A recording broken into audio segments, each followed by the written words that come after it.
இந்தா பார்த்தீங்களா, நான் இன்றைக்கி என்ன வாங்கியிருக்கேன்னா, ரொம்ப சீப்பாக நல்லா பெருசாக கிடச்சிது. ஐர மீன். ஸோ அதை தான் இப்போ நான் சுத்தம் பண்ணிகிட்ருக்கேன்.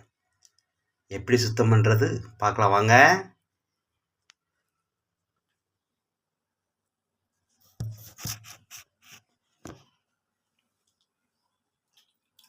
ஐர மீன் பொறுத்த வரைக்கும் ரொம்ப ரொம்ப சுலபம்.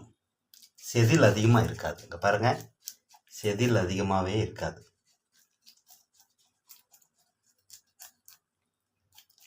சரியா? ஸோ இந்த செதிலை இப்படி ஒரு பிச்சு பிச்சும்போது ஒன்று பெரிய செதில் வந்துடும். அப்புறம் இந்த பகுதி இருக்குல்ல, இதை ஒரு கடிங் உள்ள 2 விரலை விட்டு இப்படி எடுத்துட்டோம்னா வேலை முடிஞ்சுது.